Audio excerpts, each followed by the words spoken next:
Francisco Nogué es un conocedor grande del tema de la fiducia. Él es presidente de Generatrust, administradora de fondos y fideicomisos.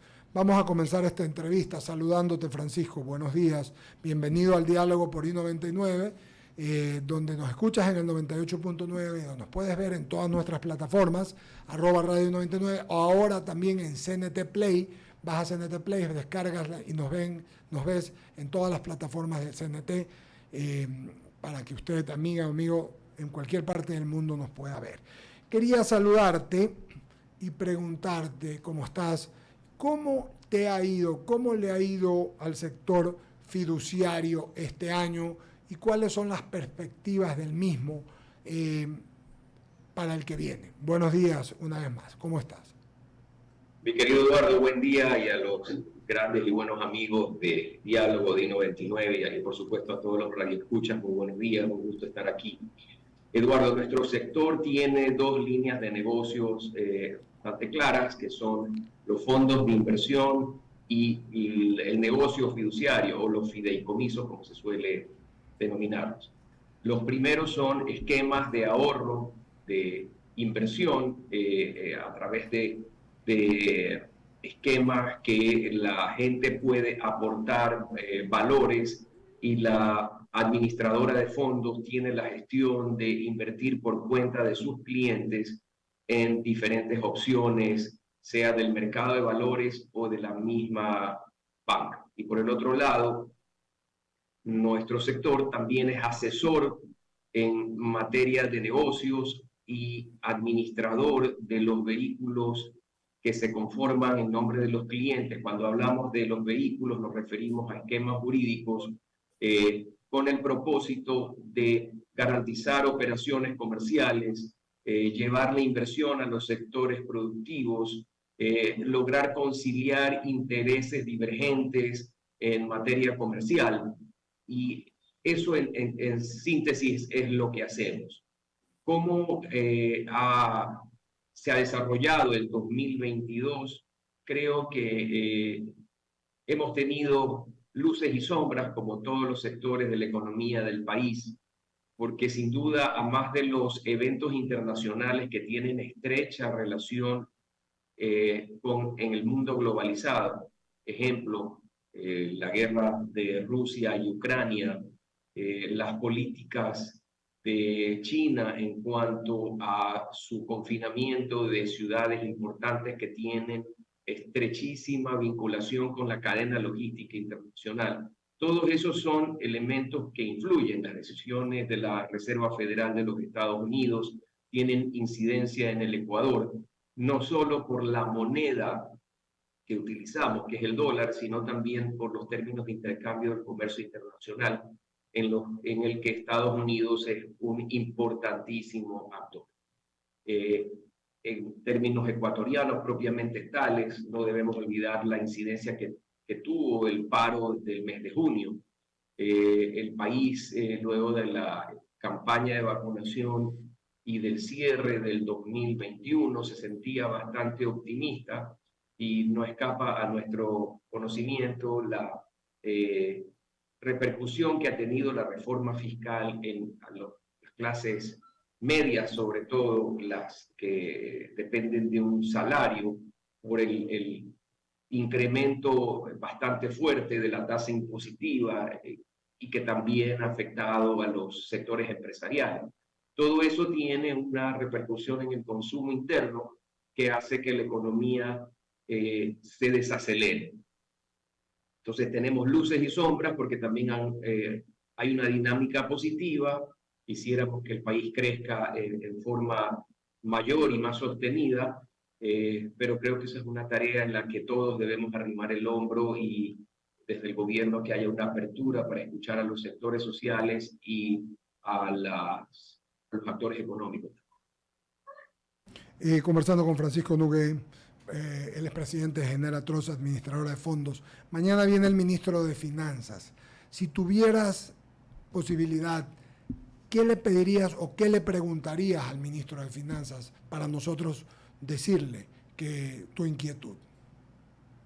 A ver, con el ministro de Finanzas siempre y en todos los gobiernos, ese es el secretario de la cartera que más cuestionamientos, más requerimientos, más inquietudes genera en la población. Por tanto, la lista de preguntas que uno le pudiese hacer a un ministro es realmente bastante larga. Yo más me atrevería con muchísima humildad a sugerirle que trate de escuchar, porque lo peor que puede ocurrir en un gobierno es que no esté atento a lo que los distintos sectores pueden comentar. Es verdad que ahí está la inteligencia del político, porque no podemos olvidar que un ministro, por muy técnico que sea, también lo es político. Y allí es la parte de matizar la inteligencia y las situaciones entre lo que escucho, la objetividad de lo que me dicen y la viabilidad de la aplicación. Y yo creo que es tarea de este y de todos los gobiernos estar atentos a lo que está pasando en la economía real. Lamentablemente la parte técnica a veces solamente mira los números, las estadísticas, pero detrás de las estadísticas hay seres humanos, familias, personas que necesitan trabajar, que se ven abocados a muchos problemas como el de la seguridad, del incremento de costos, de la falta de oportunidad de empleo o de ofertas de empleo de mejor calidad. Perfecto. Sigue Jaime Velázquez, por favor, con la entrevista. Jaime Velázquez. Gracias, Eduardo. Francisco, un placer tenerte por acá. A ver, quisiera que tú ilustres un poquito a nuestros oyentes y televidentes de el fideicomiso, ¿para qué sirve? Si bien es cierto, es una herramienta financiera que permite, y esto te quiero preguntar yo a ti, esto permite abolir ciertos pasos, por ejemplo, en lo que es remate de propiedades o cosas por el estilo, o sea, ¿por qué funciona este fideicomiso? ¿Para qué es y qué es en qué consiste? Gracias, Jaime. Es buena tu pregunta para poderle aclarar a los amigos que nos escuchan esta mañana de qué estamos hablando, porque son términos que pueden sonar muy esotéricos, pero todos en la práctica son bastante sencillos. ¿Cuál es nuestra función? Y permíteme, si no te molesta, que yo utilice un ejemplo muy básico. Tú vas a asociarte con alguien porque quieres poner a producir unas tierras, pero tú no estás seguro del buen uso que tu socio, dueño de las tierras, va a hacer del dinero que tú le vas a invertir para que él pueda generar más producción. Entonces tú recurres a una administradora de fondos y fideicomisos con el propósito de que se siente contigo y con tu socio a analizar cuál es la situación real del negocio de ustedes, qué es lo que le inquieta, incomoda o pone nervioso a una parte y a otra. Y siguiendo el ejemplo que te propuse, si lo que tú quieres saber es que el dinero que tú vas a invertir efectivamente va a ser para contratar mano de obra, contratar insumos, contratar el servicio de recolección de lo que se produzca, en fin, todo el proceso productivo. Entonces ahí entramos nosotros para proponerles un esquema en el que nosotros por cuenta tuya administramos los recursos y nos encargamos de validar que tu socio efectivamente haya utilizado el dinero que tú estás invirtiendo en estrictamente lo convenido contigo.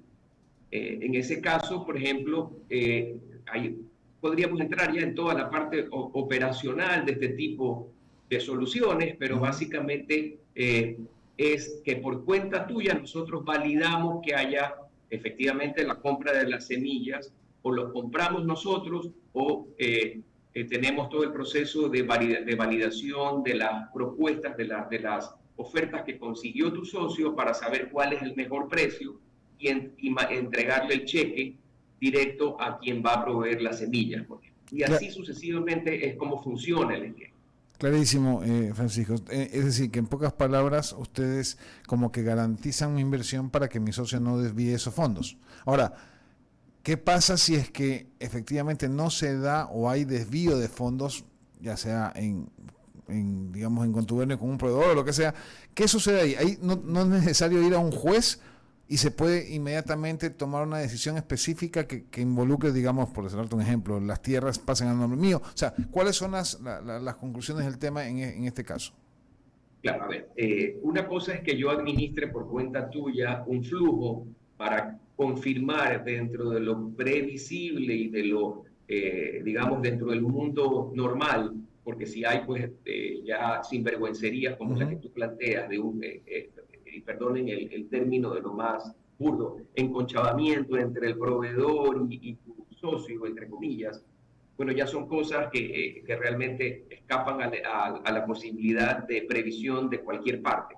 Pero cuando tú planteas si existe en ese caso una tierra a su vez que esté en garantía de que efectivamente los dineros sean utilizados para los cuales fueron desembolsados, entonces ahí ya sí entra un proceso totalmente transparente, totalmente con las cartas sobre la mesa, en el que el fiduciario tiene que confirmar que la parte a la cual se quiere ejecutar por incumplimiento efectivamente ha incumplido.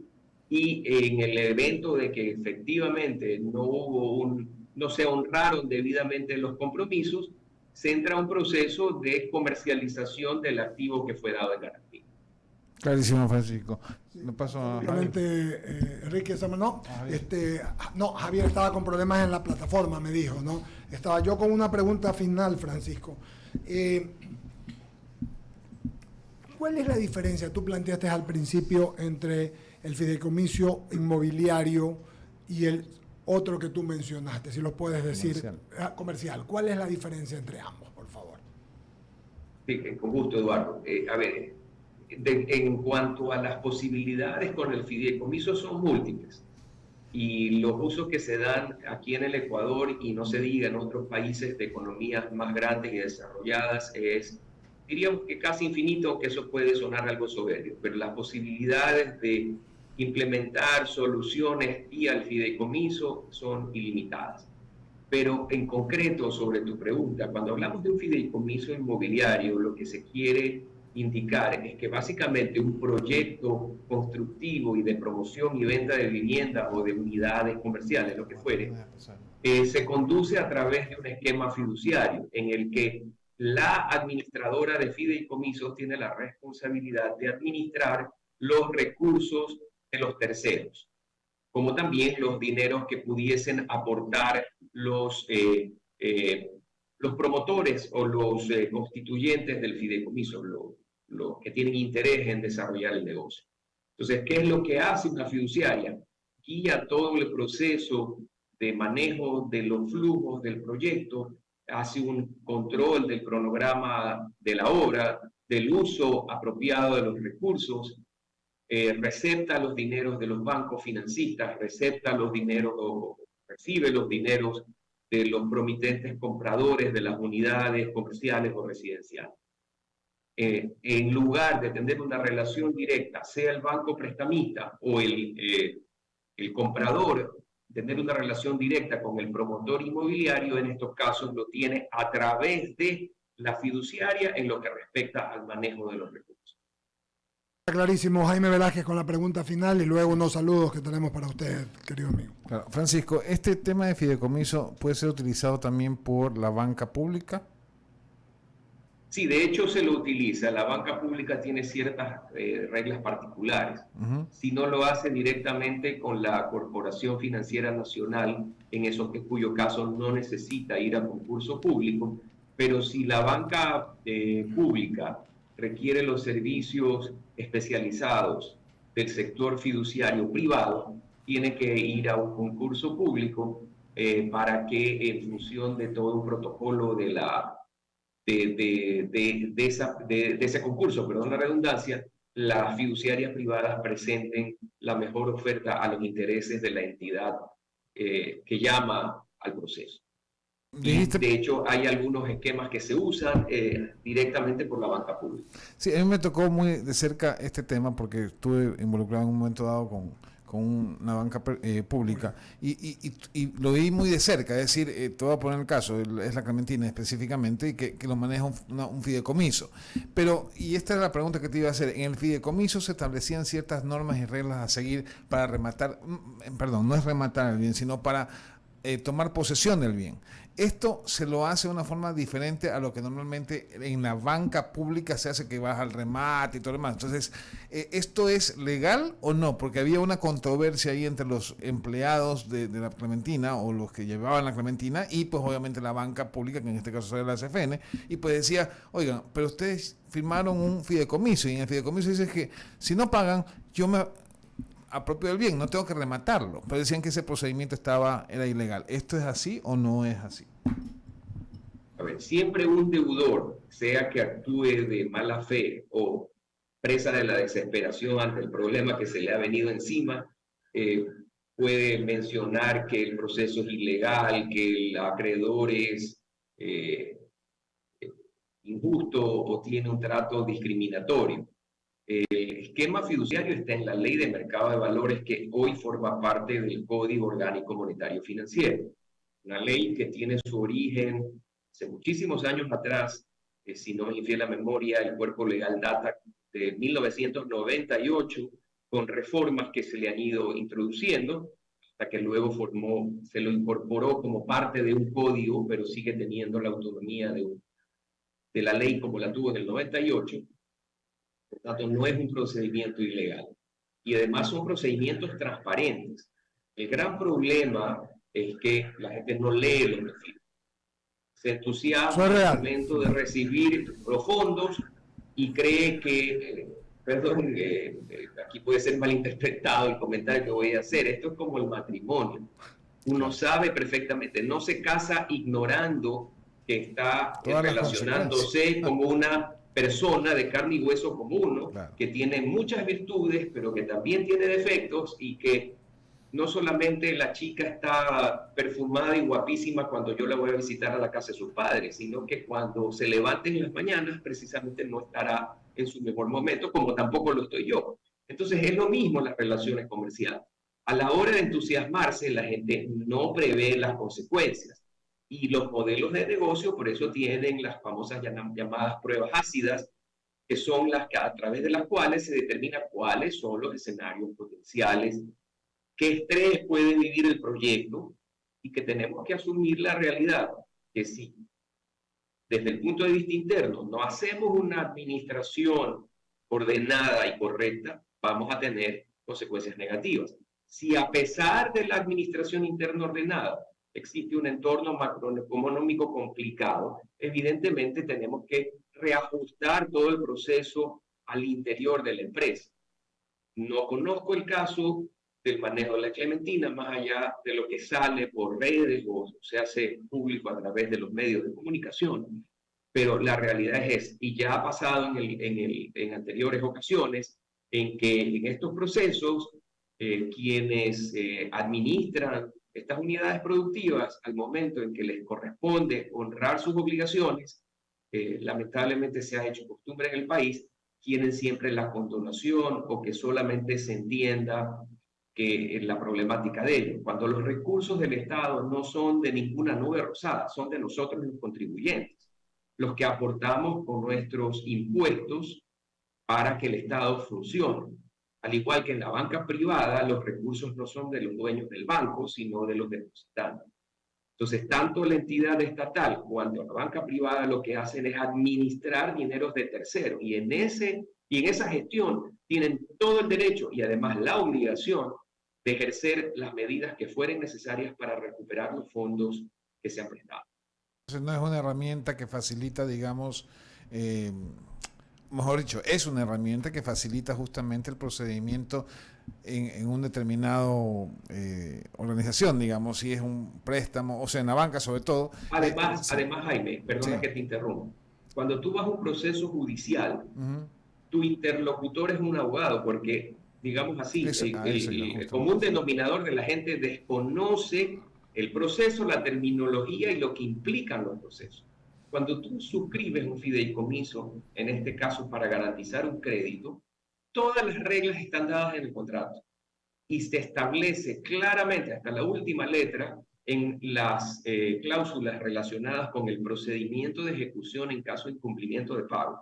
Dice todo el proceso, y si tú lo lees te vas a dar cuenta que es hasta una escritura bastante simplista, en el sentido que se dice claramente que el acreedor tiene que notificar a la fiduciaria con la liquidación de lo adeudado. La fiduciaria se da la vuelta y a su vez le hace conocer al deudor el requerimiento del acreedor para que le confirme si es verdad, y que dentro de un plazo establecido o le demuestre que pagó, que llegó a un arreglo y que se suspende el procedimiento de ejecución. O si no hay ninguna de esas alternativas, se va por el procedimiento y se continúa con el mismo. Y normalmente, si no existe un avalúo reciente, lo que se hace es generar otro avalúo por un perito calificado. Y función de ese peritaje, del resultado del peritaje, se inicia un procedimiento de comercialización. Y que durante ese procedimiento de comercialización, si el deudor llega a un acuerdo, si le hace una propuesta de pago al acreedor, se suspende, lo que no ocurre en un proceso judicial. Clarísimo, Francisco. Queda muy claro, Francisco, agradecerte tu gentileza. Ha sido extensivamente claro y oportunamente. Seguiremos conversando del tema. No es el momento, pero todos los meses vamos a tener una entrevista de estas, porque con Fideicomiso, Jaime, Enrique, amigos que nos ven, los televidentes a través de CNT Play, o nos pueden ver a través de nuestras plataformas en lo que es I99 TV, en @radio99, o nos escuchan en el 98.9, no saben todas las cosas que se pueden construir con fideicomisos. Claro. Una de ellas, el famoso tren que están construyendo en México, ¿verdad, Francisco? El famoso tren que viene Maya, así se llama, ¿verdad? El tren Maya. Correcto.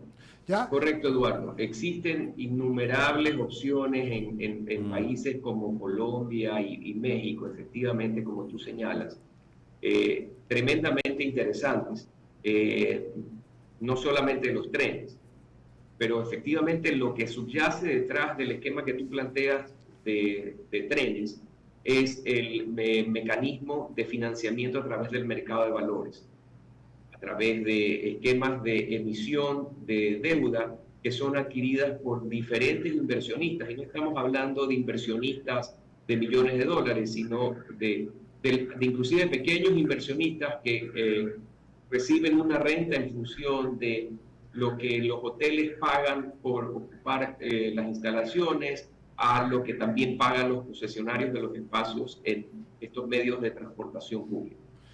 Muchas gracias, oiga, saludos de queridos amigos en común. El doctor Jaime Levet saluda, dice saludos a toda la mesa de diálogo, muy claro, Francisco Nogué, su explicación, que tengan todos un feliz año. Para mi hermano Jaime Levet, un gran abrazo. También saludar a David Mariscal, que nos está sintonizando, saludar a su hijo que cumple años y dice que qué interesante la explicación. Del otro lado nos escribe Ricardo, que dice que le gustaría, tiene unas preguntas para la próxima entrevista que dará, tiene algunas inquietudes. Lo mismo Daniel y Carlos S. nos escriben y nos dicen que quisieran les propongo que para el próximo mes te invitamos, Francisco, y hacemos las preguntas para irlas contestando, no son las nuestras, sino las del público, y así hacer esto no solamente periodístico, sino didáctico, sino que también tenga la gente una clínica de lo que es y para lo que sirven los fideicomisos. En este caso, agradecemos al presidente de Generatrust por la amabilidad de estar con nosotros, Francisco Nogué. Muchas gracias. A ustedes, Eduardo, amigo, Jaime, Ramiro, Javier, muchísimo gusto estar con ustedes. Un abrazo fuerte a todos, a ustedes y a la audiencia de I99. Muchas gracias. Pagamos corte comercial, Bolo, regresamos enseguida, son las 9:54, regresamos.